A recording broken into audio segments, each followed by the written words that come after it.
नमस्कार दोस्तों, आप सभी का एक बार फिर से स्वागत है हमारे चैनल दुर्गा भक्ति मार्ग में।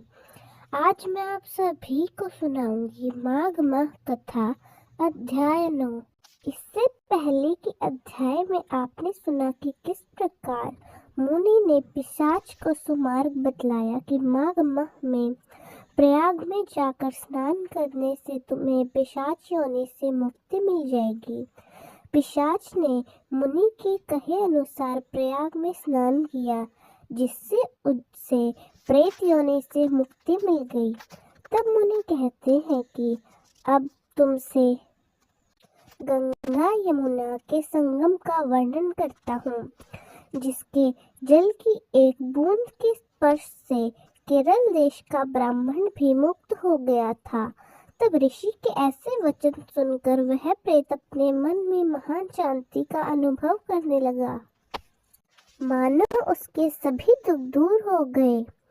पिशाच मुनि से कहने लगा, हे मुनिवर, केरल देश का ब्राह्मण किस प्रकार मुक्त हुआ, यह कथा कृपा करके आप विस्तार पूर्वक कहिए। देवदत्ति कहने लगा, केरल देश में वासु नाम वाला एक वेद पारंगत ब्राह्मण था। उसके भाई बंधुओं ने उसकी भूमि छीन ली, जिससे वह निर्धन ब्राह्मण और दुखी हो गया। दुखी होकर अपनी जन्म भूमि त्याग कर देश विदेश में घूमता, किसी व्याधि से ग्रस्त होकर मृत्यु को प्राप्त हुआ। उसका कोई भी बंधु बांधव नहीं था, जिस कारण उसकी अंतिम क्रिया भी विधिवत संपन्न नहीं हुई और न ही उसकी दाह क्रिया हुई। इस प्रकार क्रिया के लोप होने से निर्जन वन में प्रेत बनकर वह चिरकाल तक भटकता रहा। शीत ताप भूख प्यास के दुख से हाहाकार करता हुआ वह नंगे शरीर रोता फिरता था, परंतु उससे कहीं भी सद्गति दिखाई नहीं देती थी। सर्वथा दान न देने से वह अपने कर्म फल को भोगता था। जो लोग अग्नि में आहुति नहीं देते, भगवान का पूजन नहीं करते, वे आत्मविद्या का अभ्यास नहीं करते, अच्छे तीर्थों से विमुख रहते हैं। जो लोग दुखी लोगों को स्वर्ण वस्त्र, तांबुल, रत्न, फल तथा जल नहीं देते और छल कपट से जीविका प्राप्त करने वाले, दूसरों और स्त्रियों का धन हरण करने वाले, पाखंडी, कुटिल, चोर, बाल, वृत्त तथा आतुर और स्त्रियों पर निर्दयता करने वाले, आग लगाने वाले, दोष देने वाले, झूठी गवाही देने वाले, कुमार्ग पर चलने वाले, माता पिता, भाई बहन, संतान और अपनी स्त्री का त्याग करने वाले, जो सब तीर्थों में दान लेते हैं, पालन करने वाले, स्वामी को त्यागने वाले, गौ तथा भूमि के चोर, वेदों की निंदा करने वाले, वृथा द्रोह वाले, प्राणियों पर हिंसा करने वाले, देवता गुरु की निंदा करने वाले, यह सब बारंबार प्रेत, पिशाच, राक्षस और अन्य बुरी योनियों में जन्म लेते हैं। इसलिए बुरे कर्मों से बचकर धार्मिक कर्म तथा यज्ञ, दान और तप आदि कार्य करने चाहिए, क्योंकि कर्म फल अवश्य ही प्राप्त होता है। इस प्रकार प्रेत की गति देखकर आप कर्म कदापि नहीं कर सकते। ब्राह्मण कहने लगा, इस प्रकार उस केरल ब्राह्मण ने उस पर्वत पर अधिक समय बिताकर एक मार्ग में एक पथिक को देखा, जो 2 गगरियों में त्रिवेणी का जल लिए हुए था। आनंद पूर्वक वह भगवान के चरित्र का गान कर रहा था। प्रेत ने उसका मार्ग रोक लिया और कहने लगा, तुम डरो नहीं, इस गगरी का जल मुझे पिलाओ, नहीं तो मैं तुम्हारे प्राण ले लूंगा। देवदत्ति कहने लगा, दुखी, निर्बल, नंगे, मुरझाए हुए तुम कौन हो? पैरों से पृथ्वी को स्पर्श न करके चलते हो। लोमस जी कहने लगे कि प्रेत यह वचन सुनकर कहने लगा, मेरे ऐसे होने का कारण भी तुम सुन लो। मैंने अपने पूरे जीवन में कभी ब्राह्मणों को दान नहीं किया। अत्यंत लोभी, क्रिया न दूसरों के अन्न से पलने वाला था। मैंने कभी किसी को भिक्षा नहीं दी, ना ही मैं दूसरे के दुख में कभी काम आया। मैंने प्यासे प्राणियों को कभी जल नहीं पिलाया, भूखे लोगों को भोजन नहीं कराया। मैंने कभी छाता, जूते, अन्न आदि का दान भी नहीं किया। किसी को जल का पात्र, पान या औषधि भी नहीं दी। मैंने अपने घर में किसी अतिथि को ठहराया भी नहीं। मैंने अंधे, वृद्ध, अनाथ और दीनों को कभी भी संतुष्ट नहीं किया, ना ही किसी रोगी को रोग से मुक्त किया, ना कभी ब्राह्मणों को दान दिया, ना कभी अग्नि में हवन किया। वैशाख आदि माह में किसी को भी ठंडा जल नहीं पिलाया, ना ही मैंने बढ़िया पीपल का कोई वृक्ष सींचा, ना किसी प्राणी को बंधन से छुड़ाया, कभी कोई व्रत करके शरीर को नहीं सुखाया। इस कारण मेरा पूर्व जन्म सब बुरे कार्यों में ही व्यतीत हो गया। मेरे पूर्व जन्म में कर्मों से ही मेरी यह गति हुई है। यह वन में व्याघ्र, भेड़िए से बचा हुआ मांस और जंतुओं के खाने से गिरे हुए फल, वृक्षों पर लगे हुए सुंदर फल और झरने का सुंदर जल सभी मिलते, परंतु देव इच्छा से मैंने कुछ भी नहीं खाया। सर्प की तरह केवल पवन भक्षण करके अपना जीवन बिता रहा हूँ। बल, बुद्धि, मंत्र, पुरुषार्थ के लाभ, हानि, सुख दुख, विवाह, मृत्यु, जीवन, भोग, रोग तथा वियोग में केवल भाग्य ही कारण होता है। कुरूप, मूर्ख, कुकमंदी, निंदनीय और पराक्रम से ही मनुष्य भी भाग्य से ही राज्य भोगते हैं।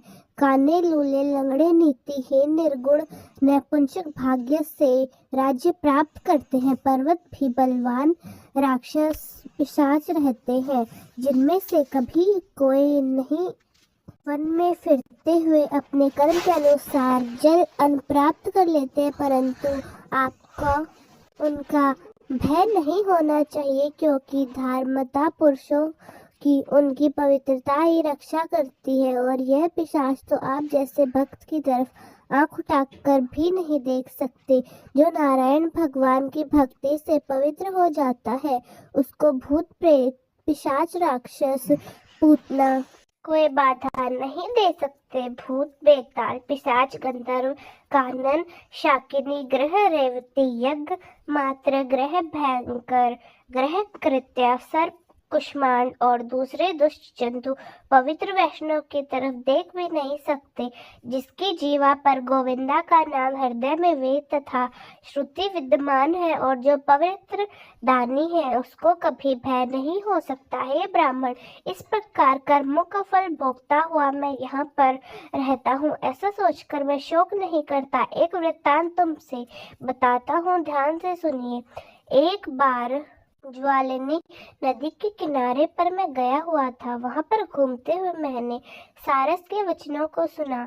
वह पथिक कहने लगा कि हे प्रेत, तुमने सारस के वचन किस प्रकार और क्या सुने थे, सो कृपा करके कहिए।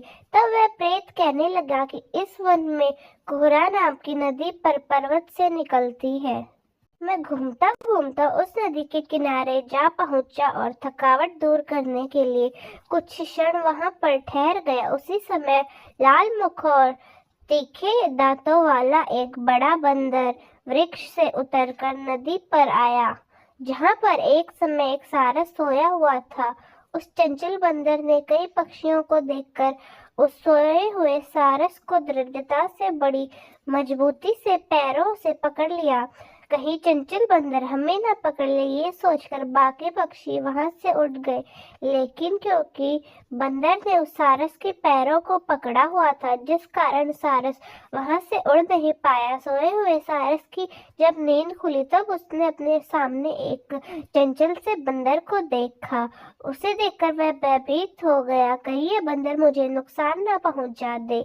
इससे वह सारस हाथ जोड़कर बड़े ही मधुर स्वर से उससे कहने लगा कि हे बंदर, तुम बिना अपराध मुझे क्यों दुख दे रहे हो? इस संसार में राजा भी केवल अपराधियों को ही दंड देता है, और मैंने तो कोई भी अपराध नहीं किया, और तुम्हारे जैसे श्रेष्ठ प्राणी को तो कभी पीड़ा भी नहीं देता। हम अहिंसक और दूसरों के कर्मों को नहीं देखते। जल की काई खाने वाले, आकाश में उड़ने वाले, वन में रहने वाले, अपनी स्त्री से प्रेम करने वाले, दूसरे स्त्री को त्यागने वाले, दूसरों की बुराई से दूर रहने वाले, चोरी न करने वाले, संगति से एकदम दूर, किसी कष्ट को ना देने वाले, सो इस प्रकार मुझनी अपराधी को हे बंदर तुम छोड़ दो। सारस बंदर से कहने लगा कि मैं तुम्हारे पहले जन्म के वृतांत को कहता हूँ। अगर तुम जानना चाहते हो तो मैं इस बारे में तुम्हें बता सकता हूँ। सारस के ऐसे वचन सुनकर उस बंदर ने उसको छोड़कर थोड़ी ही दूर पर बैठ गया और कहने लगा, तुम मुझे अपने पूर्व जन्म के वृतांत को कैसे कह सकते हो? तुम अज्ञानी पक्षी हो और मैं वन में घूमने वाला हूँ। तब सारस कहने लगा, मैं अपनी जाति की स्मृति के बल से तुम्हारे पूर्व जन्म का सब वृतांत जानता हूँ। तुम पूर्व जन्म में पित पर्वत के राजा हुआ करते थे और मैं तुम्हारे कुल का पूज्य पुरोहित था। तुम राजा होकर अपनी प्रजा को पीड़ा दिया करते थे। विवेकहीन तुमने बहुत सा धन इकट्ठा किया, सो वानर प्रजा की पीड़न रूपी अग्नि की ज्वाला से तुमने पहले ही तब चुपके से पहले तुम कुंभी पाक नरक में गिराए गए। तुम्हारे शरीर को नरक में 3000 वर्ष तक बीत गए। फिर नरक से निकलकर बचे हुए पापों कारण इस बंदर की योनि में आ गए हो। अब तुम्हें मरना मुझे चाहते हो और तो और अपने पूर्व जन्म में तुमने ब्राह्मण के बाग से लूटकर फल पूर्वक फल भी खाए थे। उसके यहाँ भयंकर फल हुआ कि तुम वानर और वनवासी हो गए। प्राणी अवश्य मेव अपने किए हुए कर्मों से ही भुगतता है, इससे देवता भी नहीं हटा सकते। इस प्रकार मैं सारस का जन्म लेकर भी अज्ञान से मोहित नहीं हुआ। इतनी बातें सुनकर वह वानर कहने लगा, यदि तुम ठीक जानते हो तो फिर यह भी बताओ कि मुझे तुम पक्षी कैसे हुए? वानर की बात सुनकर सारस कहने लगा, मेरी दुर्गति का कारण भी सुन लो। तुमने नर्मदा नदी के किनारे पर सूर्य ग्रहण के समय बहुत से ब्राह्मणों के नियमित 100 ढेर अन्न के दान किए थे। मैंने पुरोहित की मदद से थोड़ा सा ब्राह्मण को दे दिया, बाकी सब आप हर ले गए। इन ब्राह्मणों के द्रव्य का उपहरण करके पाप से मैं पहले काले स्तोत्र नरक में गया, फिर रक्त कर दुम नाम के नरक में, जहाँ पर बड़े बड़े कीड़े थे। रक्त और पीप से भरा हुआ नरक तक नीचे सिर और ऊपर पैर किए हुए मैं उस दुर्गंध वाले नरक में कीड़े आदि द्वारा काटा गया और फिर 3000 वर्ष तक मैं उसी यातना को भुगतता रहा। मैं नरक के दुख का तो वर्णन नहीं कर सकता। फिर नरक की यातना से मुझे होकर यह सारा जन्म मैंने पाया, क्योंकि अपने पूर्व जन्म में अपनी बहन के घर से मैंने कांसे का बर्तन चुराया था, इसलिए मैं एक जुआरी को दे दिया। इसी से मैं सारस योनि में आ गया। यह मेरी स्त्री पिछले जन्म में ब्राह्मणी थी, इसने भी कांसे की चोरी की थी, इसे भी यह मेरी स्त्री और सारसी बन गई, क्योंकि जब वानर ने उस सोते हुए सारस को पकड़ा तब बाकी पक्षी तो वहां से उड़ गए थे, केवल सारस वहां रह गई थी, क्योंकि उसके पति को वानर ने पैरों से पकड़ लिया था। सारस उस वानर से कहने लगा, तुमने कर्म फल की बात तो सुन ली, अब भविष्य की बातें भी सुनो कि भविष्य में क्या होगा। अब मैं तुम और मेरी पत्नी भी हंस बनेंगे और कामरूप देश में सुख से निवास करेंगे। फिर के पश्चात गौ योनि में और फिर जाकर दुर्लभ मनुष्य योनि को प्राप्त होंगे। इससे मनुष्य पाप और पुण्य दोनों ही कर सकता है। इस प्रकार भगवान शिव की माया से यह सारा जगत मुझ को प्राप्त हो रहा है।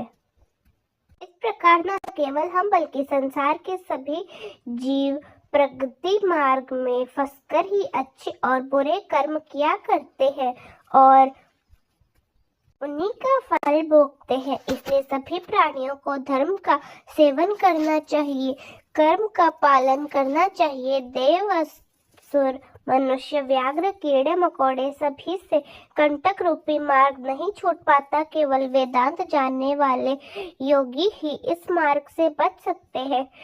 इसी कारण बड़े बड़े महात्मा भी कर्म फल को नहीं टल सकते। उपाय से और बुद्धि से कोई भी इसे बदल नहीं सकता। तुम पहले राजा थे, फिर नरक में गए और अब बंदर की योनि को प्राप्त हुए। तुम इस वन में भटक रहे हो, फिर भी ऐसा जन्म पाओगे। ऐसा विचार कर आनंद पूर्वक और धैर्य रखकर विचर हुए काल की प्रतीक्षा करो। तब वानर ने कहा कि पहले जन्म में मैं तुम्हारा पूजा करता था, अब तुम मुझे प्रणाम करते हो। तुम जाति के स्मरण से मेरे पूर्व जन्म के वृत्तांत को जानते हो। आनंद पूर्वक रहो, तुम्हारा कल्याण हो। तुम्हारे वचनों को सुनकर मैं मोह रहित होकर वन में विचर प्रेत कहने लगा कि हे पथिक, यदि नदी के तट पर बंदर और सारस का संवाद सुना, तब जाकर मुझे बोध हुआ कि मोह और शोक का नाश हो गया। तब वह प्रेत उस पथिक के गंगाजल को मांगने लगा, जिससे उस पथिक ने एक मटके में रखकर अपने सिर पर धारण किया हुआ था। प्रेत कहने लगा कि हे पथिक, मैं इस समय तुम्हारे पास में जो गंगाजल है उसे मांगता हूँ, क्योंकि मैंने इसका बहुत महत्व सुना है। मैंने इस पर्वत पर गंगाजल का बड़ा अद्भुत आश्चर्य देखा, इसलिए मैं इस जल में तुमसे मांग रहा हूँ। इस समय मैं प्रेत योनि में पड़ा हुआ महान दुख भुगत रहा हूँ। एक ब्राह्मणी अनाथी कोरी को यज्ञ कराकर ब्रह्मा राक्षस हो गया। वह हमारे साथ 8 वर्ष तक रहा। उसने पुत्र की अस्थियों को इकट्ठा करके गंगा जी में कनखल स्नान में गिरवा दिया, जिसके फलस्वरूप वह राक्षस तत्व को त्याग कर सद्दी को उसी क्षण प्राप्त हो गया। मैंने प्रत्यक्ष देखा, इसलिए मैंने तुमसे इस गंगाजल को मांगने की प्रार्थना की है। मैंने अपने पहले जन्म में तीर्थ स्थानों पर बड़े बड़े दान किए और उसका प्रायश्चित नहीं किया। इसी से मैं हजारों वर्ष तक इस प्रेत योनि, जिसमें अन्न और जल मिलना अति दुर्लभ है, दुख पा रहा हूँ। इस योनि में मुझे, हे पथिक, हजारों वर्षों बीत गए। इस समय यदि आप गंगाजल देके मेरे प्राणों को, जो कंठ तक आ गए हैं, बचा सकते हैं तो बचाइए। कुष्ठ आदि रोग से भी मनुष्य प्राणियों को त्याग करने की इच्छा नहीं रखता। देव ज्योति कहने लगे कि ऐसे उसे प्रेत के वचन सुनकर वह ब्राह्मण बड़ा विस्मित हुआ और अपने मन में विचारने लगा कि संसार में पाप और पुण्य के फल अवश्य आ पड़ते हैं। देव, दानव, मनुष्य, कीड़े मकोड़े भी रोगों से पीड़ित होते हैं। बालक और वृद्धों को मरण, अंधा तथा कुबड़े, दरिद्र, पंडितय और मूर्खता, सब कर्मों का फल प्राप्त होता है। इस कर्म भूमि में जिन्होंने न्याय से धन इकट्ठा किया है वह धन्य है।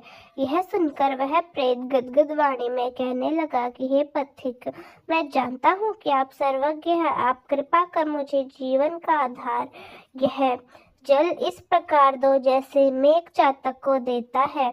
तब पति कहने लगा कि हे प्रेत, मेरे माता पिता भगवत क्षेत्र में बैठे हुए हैं, मैं यह जल उन्हीं के लिए लेकर आया हूँ। इसी बीच तुमने गंगा जी के संगम में जल मांग लिया, इसलिए मैं इसी धर्म संदेह में पड़ गया हूँ। मैं क्या कांड वस्तु में यज्ञों को नहीं मानता जितना प्राण रक्षा को मानता हूँ। इसलिए प्रेत को जल देकर तृप्त करके अपने माता पिता के लिए फिर से जल लेकर आऊंगा। लोमस ऋषि कहने लगे, इस प्रकार उस पथिक ने गंगा यमुना के संगम का पवित्र जल उस प्रेत को दे दिया। उस प्रेत ने प्रीतिपूर्वक उस जल को पिया, जिसके पीने से उसी समय वह अपने प्रेत शरीर को छोड़कर दिव्य देहधारी हो गया। केरल कहने लगा कि बिंदु मात्र गंगा जल से ही वह प्रेत मुक्त हो गया। हम समझते हैं कि ब्रह्मा जी इस जल के गुण का वर्णन नहीं कर सकते, तो भला महादेव जी इस जल को मस्तिष्क पर क्यों धारण करके इस संसार में जो मनुष्य कर्म, वचन और मन से पापों में रंग गए हैं, वह गंगा जल के बिना नहीं धुल सकते। गंगा जल के सेवन से मुक्ति सदा सन्मुख ही रहती है। जिस पवित्र जल को स्पर्श करने मात्र से ही वह प्रेत योनि को छोड़कर मुक्त हो जाते हैं। जो गंगा में स्नान करते हैं वे वैष्णव पद को प्राप्त होते हैं। यदि संबंधी लोग गंगा जल से तर्पण करें तो नरक में रहने वाले पितर भी स्वर्ग लोक को चले जाते हैं और स्वर्ग में रहते हुए ही ब्रह्मावर्त हो जाते हैं। गंगा जल के समान और कोई मुक्ति का साधन नहीं। इस प्रकार वह प्रेत वहां से चला गया। एक माह में जब माघ माह आया तब उसने सुने हुए प्रयाग महात्मा के अनुसार गंगा यमुना के संगम पर स्नान करके पिशाच शरीर को धारण कर भक्ति पूर्वक नारायण की स्तुति करना शुरू किया। वह द्रवण देश का राजा गंधर्व से सेवित उत्तम विमान पर बैठकर इंद्रपुरी को गया। सो हे द्विज, इस इतिहास पापों का जल्दी ही नाश करता है। इसमें धर्म का ज्ञान होता है। यह पुण्य यश तथा कीर्ति को बढ़ाने वाला है, ज्ञान तथा मोक्ष को देने वाला है। तुम भी सद्गति पाने के लिए प्रयाग चलो। वहां पर हम ऐसे स्नान करें जो देवताओं को भी दुर्लभ प्राप्त होता हो।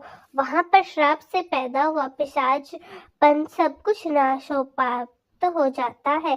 इस प्रकार लोमस ऋषि के मुख से अमृत मधुर कथा को सुनकर मानो अमृत पीकर सभी प्रसन्न हुए और पाप रूपी समुद्र से पार हो गए। उन्हीं के साथ सभी लोग फिर दक्षिण दिशा की ओर प्रस्थान कर गए। वशिष्ठ जी कहने लगे, हे राजा दिलीप, बहुत से जन समूह सहित अच्छे सरोवर में स्नान करके सुखपूर्वक मोक्ष को प्राप्त हुआ। तब लोमस जी कहने लगे, संसार रूपी इस तीर्थ राजा को सभी श्रद्धा पूर्वक देखे। यहाँ पर 33 करोड़ देवी देवता आकर आनंद पूर्वक रहते हैं। ये अक्षयवट जिसकी जड़ें पाताल तक गई है और मार्कंडेय ऋषि प्रलय के समय भगवान इसी अक्षयवट का आश्रय लेते हैं। यही भोलेनाथ की भगीरथी है जिसकी सिद्ध लोग सेवा करते। ये गंगा स्वर्ग के हेतु एक पताका के समान है। इसका जल पीकर मनुष्य मुक्त हो जाता है। हे मुनिवर, सभी प्राणी इस नदी को यमुना से मिली हुई पाते हैं। इसका संगम बड़े पुण्य से प्राप्त होता है। इस पवित्र के संगम में स्नान करने से जन्म मृत्यु रूपी दानवाल से कोई तपता नहीं, परंतु ज्ञान प्राप्त कर के मुक्त हो जाता है। यहाँ पर स्नान करने मात्र से ही सभी प्राणी बिना ज्ञान के मुक्त हो जाते हैं। इसलिए श्री ब्रह्मा जी ने यहाँ यज्ञ करने की इच्छा की थी। इसी संगम में भगवान श्री हरि ने स्त्री प्राप्ति की इच्छा स्नान करके लक्ष्मी जी को प्राप्त किया था। यहाँ पर त्रिशूल धारी भोलेनाथ ने त्रिपुर दैत्य को मारा था और प्राचीन काल में उर्वशी स्वर्ग से गिरी तथा स्वर्ण पाने की इच्छा से यहाँ पर ही उसने स्नान करके नहुष कुल के राजा ययाति वे वंशधर पुत्र प्राप्त किया। यहाँ पर देव राजा इंद्र ने प्राचीन काल में धन की इच्छा से स्नान किया और माया से कुबेर का सारा धन प्राप्त कर लिया। प्राचीन काल में नारायण तथा नर ने हजारों वर्ष तक प्रयाग में निराहार रहकर उत्तम धर्म किया। यहाँ से जलाया शव्य सन्यासी ने महादेव जी जैसी शक्ति वाले से विजय प्राप्त की थी और अणमीना आदि योग से अति दुर्लभ ऐश्वर्य प्राप्त किए थे। इसी क्षेत्र में तपस्या करके श्री भारद्वाज सप्त ऋषियों में सम्मिलित हुए। इस प्रकार जिन्होंने भी इस संगम में स्नान किया उसी को स्वर्ग की प्राप्ति हुई। इसलिए हमारे विचार से तुम त्रिवेणी में स्नान करो। इस स्थान से पहले किए हुए सभी पाप तुम्हारे नष्ट हो जाएंगे और संपूर्ण वैभव को तुम प्राप्त हो जाओगे। ऋषि के इस प्रकार के सत्य वचन सुनकर सभी त्रिवेणी में स्नान करने लग गए और उसी स्नान से सबके पिशाच भी नष्ट हो गए। श्राप से मुक्त होकर उन्होंने अपना शरीर धारण किया। वेद निधि ने अपनी संतान को देखकर प्रसन्न होकर लोमस ऋषि को संतुष्ट किया और कहा कि आपके अनुग्रह से ही श्राप मेरे पुत्र विमुख हो गए हैं। अब हे ऋषि आप इन बालकों के योग्य धर्म को कहिए। तब लोमस ऋषि कहने लगे, इस युवा कुमार ने वेदों का अध्ययन समाप्त कर लिया, इसलिए इन कन्याओं के प्रीतिपूर्वक कमलों को ग्रहण करे। तब लोमस ऋषि तथा अपने पिताजी की आज्ञा से इस ब्रह्मचारी ने 5 कन्याओं से विवाह कर लिया और इस प्रकार इन कन्याओं ने सभी मनोरथ पूर्ण कर लिए। जिसके घर में लिखा हुआ है, यह मातम पूजा आता है, वह नारायण भगवान ही पूजे जाते हैं। पुष्कर तीर्थ में, प्रयाग में, गंगा सागर में, देवालय में, कुरुक्षेत्र में और विशेष रूप से काशी में जाकर इसका पाठ अवश्य करना चाहिए। यदि आपको पाठ याद ना हो तो इस महात्मा को सुनना अवश्य चाहिए। पुष्कर तीर्थ में ग्रहण से इस समय पाठ करके 2 गुना फल प्राप्त होता है और मरने के बाद मोक्ष की प्राप्ति होती है। तो दोस्तों, कैसी लगी आपको हमारी आज की कहानी? कमेंट्स में जरूर बताएं। धन्यवाद।